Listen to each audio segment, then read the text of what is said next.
దేవుని నామానికి స్తోత్రము కలుగును గాక.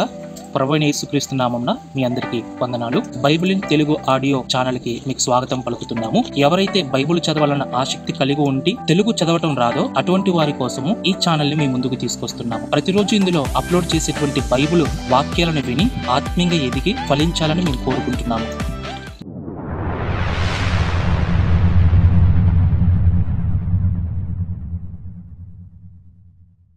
యెహోషువ 22వ అధ్యాయము. యెహోషువ రూబేనీయులను, గాదీయులను, మనష్షే అర్ధగోత్రపు వారిని పిలిపించి వారితో ఇట్లనెను: యెహోవా సేవకుడైన మోషే మీకు ఆజ్ఞాపించినదంతయు మీరు చేసి ఉన్నారు, మరియు నేను మీకు ఆజ్ఞాపించిన వాటన్నిటి విషయంలో నా మాట విని ఉన్నారు. బహుదినముల నుండి నేటి వరకు మీరు మీ సహోదరులను విడువక మీ దేవుడైన యెహోవా ఆజ్ఞననుసరించి నడిచి ఉన్నారు. ఇప్పుడు మీ దేవుడైన యెహోవా మీ సహోదరులతో చెప్పినట్లు వారికి నెమ్మది కలుగజేసి ఉన్నాడు. కాబట్టి మీరిప్పుడు యెహోవా సేవకుడైన మోషే యొర్దాను అవతల మీకు స్వాస్థ్యముగా ఇచ్చిన దేశములో మీ నివాసములకు తిరిగి వెళ్ళుడి. అయితే మీ పూర్ణ హృదయముతోనూ మీ పూర్ణాత్మతోనూ మీ దేవుడైన యెహోవాను ప్రేమించుచు ఆయన మార్గములన్నిటిలో నడుచుకొనుచు ఆయన ఆజ్ఞలను గైకొనుచు ఆయనను హత్తుకొని ఆయనను సేవించుచు యెహోవా సేవకుడైన మోషే మీకు ఆజ్ఞాపించిన ధర్మమును, ధర్మశాస్త్రమును అనుసరించి నడుచుకొనుడి. అతడిలాగు చెప్పిన తరువాత వారిని దీవించి వెళ్లనంపగా వారు తమ నివాసములకు పోయిరి.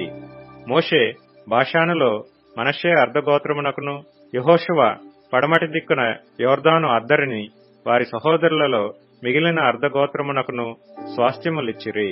మరియు యెహోషువ వారి నివాసములకు వారిని వెళ్లనంపినప్పుడు అతడు వారిని దీవించి వారితో ఇట్లనెను: మీరు మిక్కిలి కలిమి గలవారై అతి విస్తారమైన పశువులతోనూ, వెండితోనూ, బంగారుతోనూ, ఇత్తడితోనూ, ఇనుముతోనూ, అతి విస్తారమైన వస్త్రములతోనూ తిరిగి మీ నివాసములకు వెళ్ళుచున్నారు. మీ శత్రువుల దోపుడు సొమ్మును మీరును మీ సహోదరులను కలిసి పంచుకొనుడి. కాబట్టి రూబేనీయులను, గాదీయులను, మనష్షే అర్ధగోత్రపు వారును యెహోవా మోషే ద్వారా సెలవిచ్చిన మాట చొప్పున తాము స్వాధీనపరచుకొనిన స్వాస్థ్య భూమి అయిన గిలాదులోనికి వెళ్ళుటకు కనాను దేశమందలి షిలోహులోనున్న ఇశ్రాయేలీయుల యొద్ద నుండి బయలుదేరి కనాను దేశమందున్న యొర్దాను ప్రదేశమునకు వచ్చినప్పుడు రూబేనీయులను, గాదీయులను, మనష్షే అర్ధగోత్రపు వారును అక్కడ యొర్దాను దగ్గర ఒక బలిపీఠమును కట్టిరి. అది చూపునకు గొప్ప బలిపీఠమే.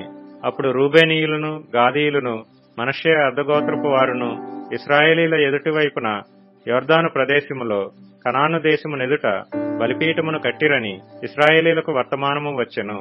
ఇశ్రాయేలీయులు ఆ మాట వినినప్పుడు సమాజమంతయు వారితో యుద్ధము చేయుటకు షిలోహులో కూడి ఇశ్రాయేలీయులు గిలాదులోనున్న రూబేనీయుల యొద్దకును, గాదీయుల యొద్దకును, మనష్షే అర్ధగోత్రపు వారి యొద్దకును యాజకుడగు ఎలియాజరు కుమారుడైన ఫీనెహాసును పంపిరి. ఇశ్రాయేలీల గోత్రములన్నిటిలో ప్రతిదాని పితరుల కుటుంబపు ప్రధానుని అనగా 10 మంది ప్రధానులను అతనితో కూడా పంపిరి. వారందరూ ఇశ్రాయేలీల సమూహములలో తమ తమ పితరుల కుటుంబములకు ప్రధానులు. వారు గిలాదు దేశములోనున్న రూబేనీయుల యొద్దకును, గాదీయుల యొద్దకును, మనష్షే అర్ధగోత్రపు వారి యొద్దకును పోయి వారితో ఇట్లనిరి: యెహోవా సర్వసమాజపు వారు చెప్పుచున్నదేమనగా, నేడు బలిపీఠమును కట్టుకొని నేడే యెహోవాను అనుసరించుట మాని ఇశ్రాయేలీల దేవుని మీద మీరేలా తిరుగుబాటు చేయుచున్నారు? పెయోరు విషయములో మనము చేసిన దోషము మనకు చాలదా? అందుచేత యెహోవా సమాజములో తెగులు పుట్టెను గదా. నేటి వరకు మనము దాని నుండి పవిత్రపరచుకొనక ఉన్నాము. మీరు ఈ దినమున యెహోవా వెంబడి నుండి తొలగిపోవునట్లు నేడు యెహోవా మీద తిరుగుబడి ద్రోహము చేసేదరేమి? అలాగైతే ఆయన ఇక మీదట ఇశ్రాయేలీల సర్వ సమాజము మీద కోపపడును గదా. మీ స్వాస్థ్యమైన దేశము అపవిత్రముగా నుండిన ఎడల యెహోవా మందిరముండు యెహోవా స్వాధీన దేశమునకు మీరు వచ్చి మా మధ్యను స్వాస్థ్యము తీసుకొనుడి. మన దేవుడైన యెహోవా బలిపీఠము గాక వేరొక బలిపీఠమును కట్టుకొని యెహోవా మీద తిరుగుబడకుడి, మా మీద తిరుగుబడకుడి. జెరహు కుమారుడైన ఆకాను ప్రతిష్ఠితమైన దాని విషయంలో తిరగబడినప్పుడు ఇశ్రాయేలీల సర్వ సమాజము మీదికి కోపము రాలేదా? తన దోషము వలన ఆ మనుషుడొక్కడే మరణమాయనా? అందుకు రూబేనీయులను, గాదీయులను, మనష్షే అర్ధగోత్రపు వారును ఇశ్రాయేలీల ప్రధానులతో ఇచ్చిన ఉత్తరమేమనగా, దేవుళ్లలో యెహోవా దేవుడు, దేవుళ్లలో యెహోవాయే దేవుడు. సంగతి ఆయనకు తెలియను, ఇశ్రాయేలీలు తెలుసుకొందురు. ద్రోహము చేతనైనను యెహోవా మీద తిరుగుబాటు చేతనైనను మేము ఈ పని చేసిన ఎడల నేడు మమ్ము బ్రతుకనీయకుడి. యెహోవాను అనుసరింపక తొలగిపోయి దహనబలి అయినను నైవేద్యమునైనను దాని మీద అర్పించుటకే గాని సమాధాన బలులను దాని మీద అర్పించుటకే గాని మేము ఈ బలిపీఠమును కట్టిన ఎడల యెహోవా తానే విమర్శ చేయునుగాక. వేరొక హేతువు చేతనే ఈ బలిపీఠమును కట్టితిమి. ఏమనగా రాబోవు కాలమున మీ సంతానపు వారు మా సంతానపు వారితో ఇశ్రాయేలీల దేవుడైన యెహోవాతో మీకేమి సంబంధము? రూబేనీయులారా, గాదీయులారా, మీకును మాకును మధ్య యెహోవా యొర్దానును సరిహద్దుగా నియమించును గదా. యెహోవా యందు మీకు పాలేదియు లేదని చెప్పుట వలన మీ సంతానపు వారు మా సంతానపు వారిని యెహోవా విషయములో భయభక్తులు లేని వారగునట్లు చేయుదురేమో అని భయపడి ఆ హేతువు చేతనే దీని చేసితిమి. కాబట్టి మనము బలిపీఠమును కట్టుటకు సిద్ధపరచుదము రెండని చెప్పుకొంటిమి. అది దహన బలుల నర్పించుటకైనను బలి నర్పించుటకైనను కాదు. మన దహన బలుల విషయములోను బలుల విషయములోను సమాధాన బలుల విషయములోను మనము యెహోవా సన్నిధిని ఆయన సేవ చేయవలయుననుటకు యెహోవా యందు మీకు పాలు ఏదియూ లేదను మాట మీ సంతతి వారు మా సంతతి వారికి చెప్పజాలకుండునట్లు అది మాకును మీకును మన తరువాత మన తరముల వారికిని మధ్య సాక్షి అయి ఉండును. అందుకు ఇక మీదట వారు మాతోనే గాని మా తరము వారితోనే గాని అట్లు చెప్పిన ఎడల మన పితరులు చేసిన బలిపీఠపు ఆకారమును చూడుడి, ఇది దహన బలి నర్పించుటకు కాదు, బలి నర్పించుటకు కాదు గాని మాకును మీకును మధ్య సాక్షి అయి ఉండుటకే అని చెప్పుదుమని అనుకుంటిమి.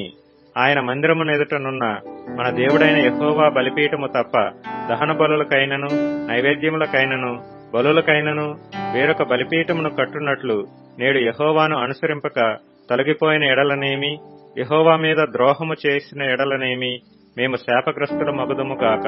ఫీనెహాసును యాజకుడును సమాజ ప్రధానులను అనగా అతనితో ఉండిన ఇశ్రాయేలీల ప్రధానులను రూబేనీయులను గాదీయులను మనష్షీయులను చెప్పిన మాటలను విని సంతోషించిరి. అప్పుడు యాజకుడైన ఎలెయాజరు కుమారుడగు ఫీనెహాసు రూబేనీయులతోనూ గాదీయులతోనూ మనష్షీయులతోనూ మీరు యెహోవాకు విరోధముగా ఈ ద్రోహము చేయలేదు గనుక యెహోవా మన మధ్యనున్నాడని నేడు ఎరుగుదుము. ఇప్పుడు మీరు యెహోవా చేతిలో నుండి ఇశ్రాయేలీలను విడిపించి ఉన్నారని చెప్పెను. యాజకుడైన ఎలెయాజరు కుమారుడగు ఫీనెహాసును ప్రధానులను గిలాదులోని రూబేనీయుల యొద్ద నుండి గాదీయుల యొద్ద నుండి ఇశ్రాయేలీల యొద్దకు తిరిగి వచ్చి జనులకు ఆ మాట తెలియజెప్పగా ఇశ్రాయేలీలు విని సంతోషించిరి. అప్పుడు ఇశ్రాయేలీయులు దేవుని స్తుతించి రూబేనీయులను గాదీయులను నివసించు దేశమును పాడు చేయుటకు వారి మీద యుద్ధము చేయుట మానిరి. రూబేనీయులను గాదీయులను యెహోవాయే దేవుడనుటకు ఇది మన మధ్యను సాక్షి అగునని దానికి ఏదా అని పేరు పెట్టిరి.